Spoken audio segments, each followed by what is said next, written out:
Welcome to Heavy Metal Off-Road Weekly. I'm Tim Neal, founder of Heavy Metal Off-Road, and this is the very first podcast. So, what are we getting into today? Well, it's going to be kind of an origin story. It's going to be an explanation of the name, how it's kind of a mashup between a couple different ideas. Heavy Metal Off-Road's been around since 2017. And we started off in Livermore, California. Did that for a few years, moved to Coeur d'Alene, Idaho, and I operate out of Dalton Gardens, which is kind of like a sub neighborhood area of Coeur d'Alene. So let's see here. First episode. Let's talk about the name. Heavy Metal Off-Road. A lot of you have heard it. This might be your first time hearing about it. We're going to break it into two parts. Heavy metal and then off-road. So the heavy metal part, that's really has a lot to do with the heavy metal influence that I've got part of me. You know, it's just a very ingrained into my DNA, the music and the attitude, you know, the independence, raw, aggressive, just kind of style. And, you know, it's not sterile. And the off-road part is I love going wheeling. Before overlanding, you know, I just called it going out and go wheeling. And, you know, around 2018 is when I started hearing about the overlanding, things like that. In fact, a customer of mine who's a friend, and I've gotten a few friends from customer walk-ins, which is awesome. And, you know, he started turning me on to the overland stuff. He wanted me to make some bed bars for him. TK is his name. He's a good dude. He's the Korean cowboy. He's quite a personality, but he's a really cool dude. Yeah,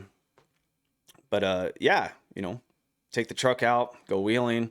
He introduces me to the idea of, you know, over land, right? You're traveling over the land, whether it's road, whether it's off-road, but it's, you know, a land of some sort. And so I built him a set of bed bars, and it was a custom set. You know, I had a tube bender, was working out of the house. I had a little garage on the side of the house and a nice concrete driveway kind of area.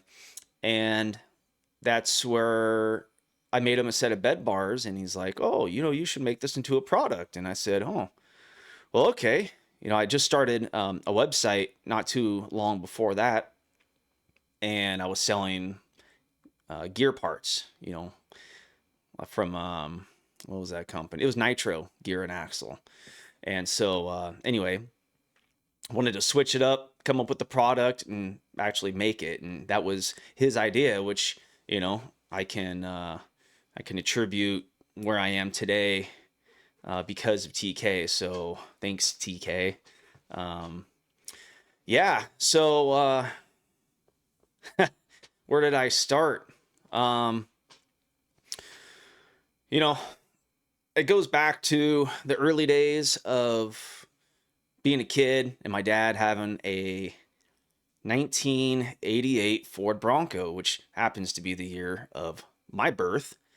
And, you know, he'd take me around. We go, you know, puddle smashing and, you know, driving up the hills of, we'll just, you know, in different places in the Bay Area, kind of in the peninsula. We'll talk about where, but we had a lot of fun. And so he kind of turned me on to the idea of, you know, off-roading in the Bronco, which I ended up buying a Bronco later in 94 and love having that full size. It's chopped up now, but we can get into that in a little bit. After that, just taking classes in high school, auto shop, a couple of years of advanced auto, welding, blueprint reading, and started getting into the fabrication part of it in, I guess, sophomore year of high school. Yeah. Mr. Weiss was the auto shop teacher there at Castro Valley High, and even to this day, I still talk to him and go out to lunch with him, and we're on a first name basis after all these years. So pretty cool. But yeah, we had this project which was a truck, and we had to do something with it. And what we ended up coming up with, a little Datsun truck or a little Nissan truck, something in the 80s, and we chopped it in half and we turned it into a barbecue truck. So the front half, from the cab forward, you could throw things inside the cab, and then in the engine bay area, I chopped everything out, all the brackets, me and a couple of the classmates, and then we welded in some grates and a way to move the the cook surface. And from what I hear, that thing is still actually, I think it's been moved over to one of the local colleges or something, or another high school in the area, which is kind of cool. So even, I don't know, I graduated, 10 years ago, 20 years ago, 2006. Even 20 years later, that thing is still being used. So that's pretty badass. But you get that itch for wanting to fabricate things, right? And then once I got that, sense of being able to be self-sufficient and take some materials and some tools and put something together, right?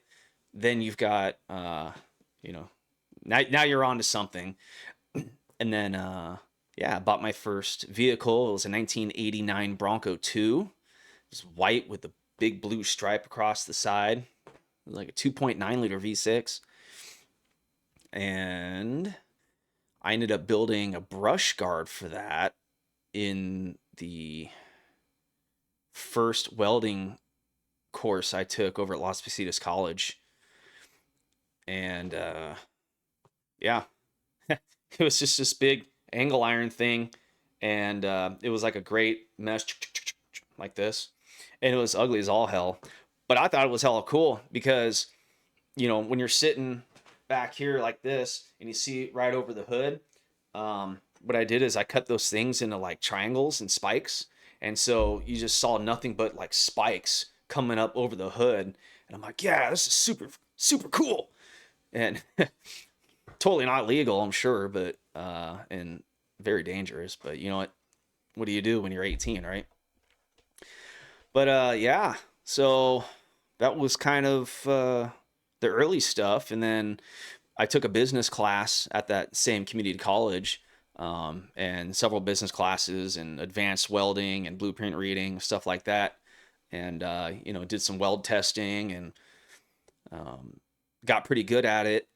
And then started a business idea, which took me a little while. It was really a project in high school that they had us do, and I took it very seriously because kind of the heavy metal attitude, right? I like to do the things that I want to do, and I don't really like being told what to do, and I'm sure most people don't, but I probably take that on a little more of an extreme case.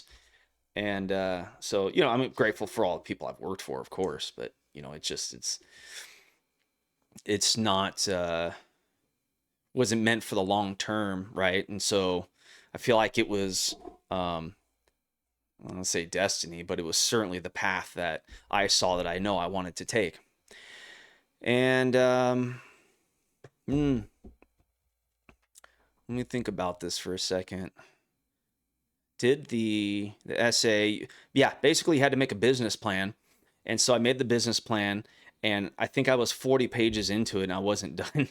And I passed the class just fine. And so I started it, started a website, started the business, started selling things online, as well as doing some custom fab stuff, and tried a lot of things, tried a lot of things in the garage, working out of the garage at home. Then I ended up moving from that house to another house, which I had that detached garage. So 2 houses in Livermore. One of them was in the regular garage, and then the other one was separate. And that was really cool because I got to put materials outside. and really have some room where I can lock a vehicle behind a gate. And being in Livermore, right, it's sunny, it's warm, and you can work outside quite a bit. And then inside the garage, I had kind of my workshop area. So I didn't really bring vehicles in there. I just, uh, had tools, my fab table, stuff like that. Then I met the guys over at Chassis Unlimited, which at the time they were selling DIY fabrication parts.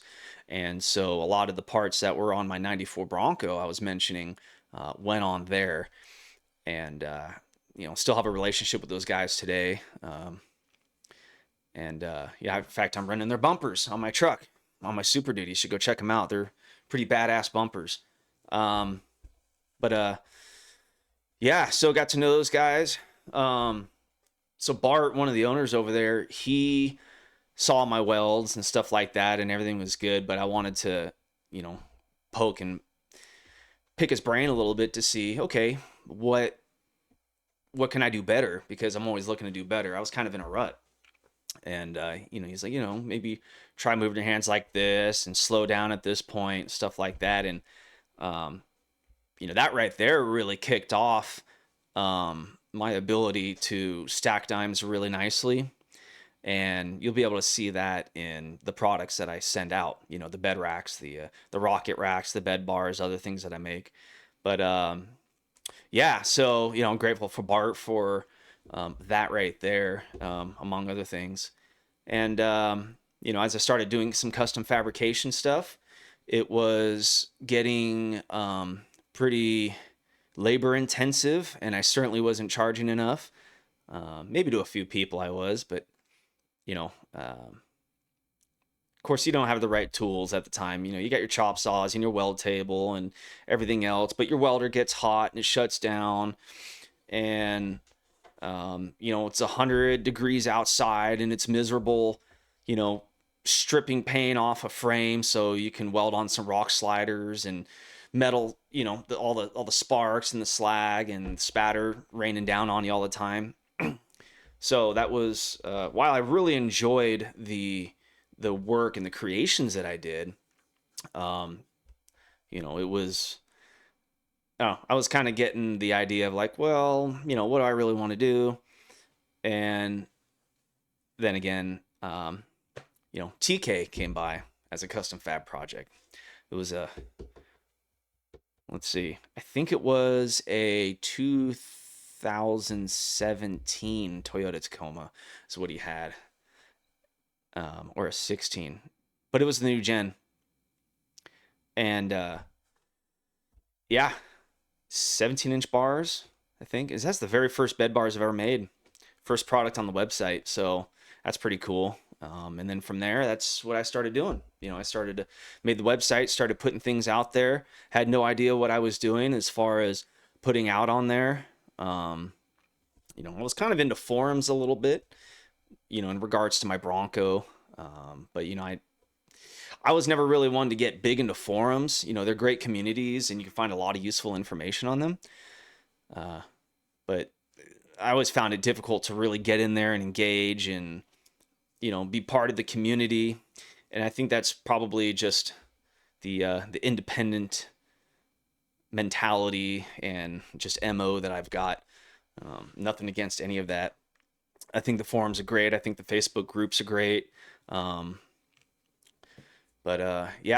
So had a lot of figuring out to do, but, kind of transitioning from that, where's heavy metal off-road today? Now I'm an Idaho-based manufacturer. I have the different lines of bed racks. I got the rocket racks, the rocket bars, which are an adjustable version of the round tube style bed bars. And then I have different vehicle specific accessories, stuff like that. So, I carry a lifetime warranty on everything. In fact, everything I've ever built, even during the custom fab days, I said, if it ever fails, just bring it back. And I think I have, 2 or 3 things that have actually failed, and they were early on, and I learned from those mistakes and I haven't had a failure since. I've had customers roll their trucks, on the highway, and the bed rack was like, oh man, that was the thing that saved my life and it kept my cab from caving in. Or, the floods in Texas where, I've had a customer, Kyle, he had his bed bars on his, another Tacoma, and he was driving through in the flooded areas, and people were holding on to the bed bars from what he told me. And he was, getting people in the bed of the truck and just rescuing people. I'm like, man, that's super cool. Just to hear that my products can do some good out there, besides providing people with a good time and an ease of mind, and good reliability. It's like, okay, um, disaster and survival. Wasn't the intent, but I'm not surprised. I overbuild things. I engineer them the best I can. I do all the engineering. Uh, these days, I'm not doing all of the fabrication. I have a really good dude who comes in and welds 2 or 3 days a week. So I get to point fingers a little bit more and try to be more on top of getting stuff shipped out, and calls and emails back and forth to you guys to stay in touch with the customers. Because I know time and time again, from what I've read and what I've been told, because I even slip up sometimes, and I get busy. Not a very big company, but I certainly put myself out there, as kind of such. And, I try to be professional. And yeah, so speaking of being professional, right, I did a lot of professional work, a lot of customer service work in my day. My latest career before this was I was a calibration technician in the biotech, pharmaceutical, and medical device industries, including semiconductor, aerospace, stuff like that. I've done some work for NASA, all the big name biotech, like Bayer, Novartis, and yeah, I can kind of dive into that. But basically, most of my work was under the umbrella of the FDA. And so, traceability, honesty, precision, accuracy, and there is a difference between those two. um, and, being in the customer face for, doing field service work for 12, 13 years, I took a lot of that with me here.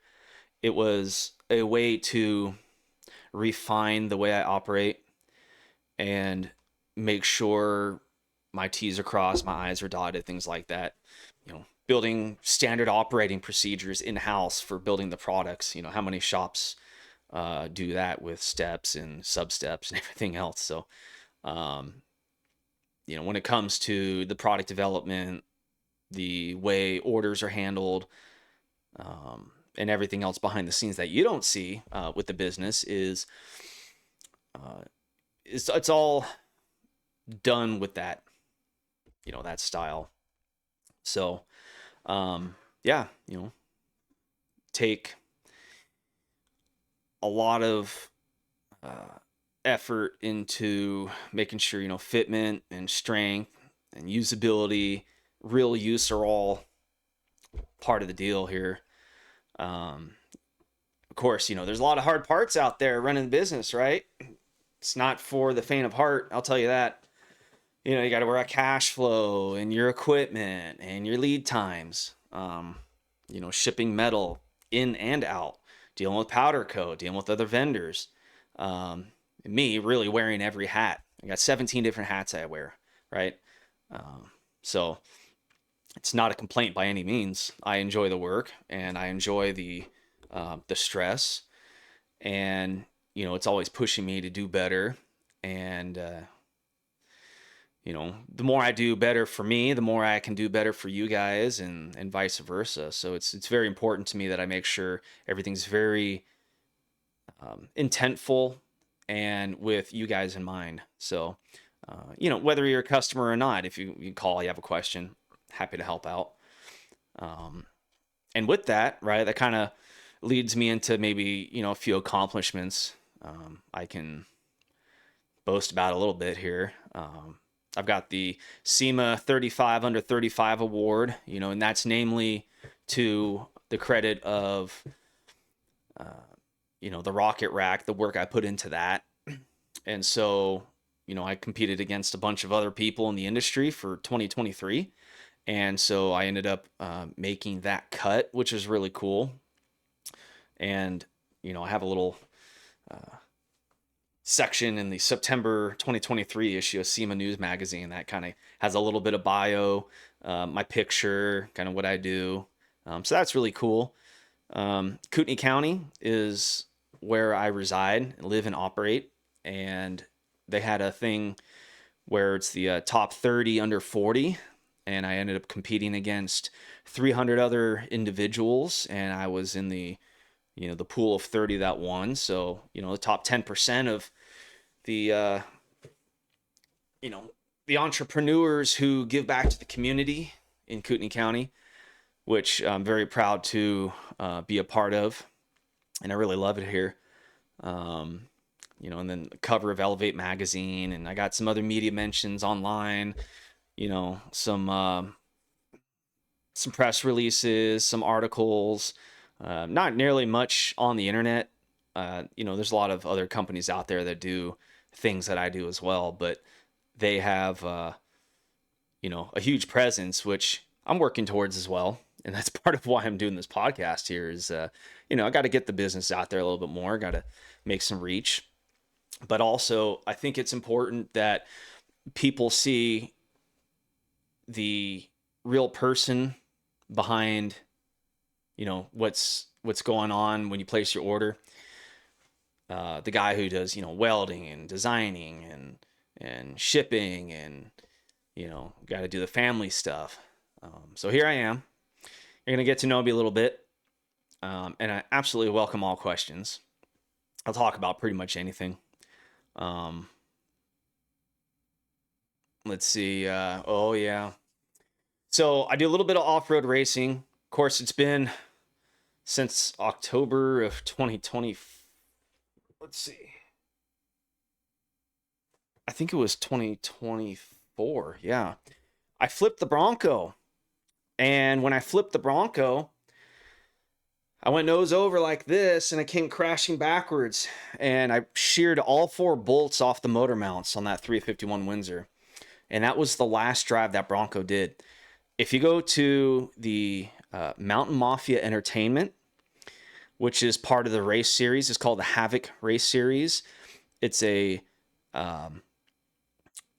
family-friendly vehicular violence. But if you guys don't really know, you might have seen on the internet, like the rock bouncers, and they do the hill climbs and stuff like that. That's the kind of stuff that I personally like to do. And I like to do it on a fun competitive level. I don't know, someday I'll get super serious, but I really do it for the fun of it. And so I'm in between rigs right now. And so right now I'm building another tube chassis, which I have designed completely from the ground up. It's called the Crimson Cannon. Why is it called the Crimson Cannon? Well, it's kind of, it's, I based it off a Cannibal Corpse song. We'll say that.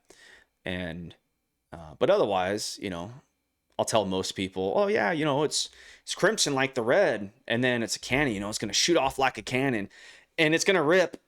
It's going to rip for sure. I'll show you a picture of it here. I think I can bring this up on the screen. Oh yeah. So here you can see the rack, the rocket rack was part of the design on this, and I built this chassis from the ground up. I had some help from Bart with the initial kind of design idea, and I took it and I basically retransformed most of it and made sure it fit my purpose. And what I want to do is show people that the rocket rack, and in this case this is the Gladiator version, the 24-inch rack. It is a little bit more square to match the cab angle of the Gladiator, but it matches the ceiling height here of the roof of the chassis. And here you can see this is the 351 Windsor. It's looking pretty.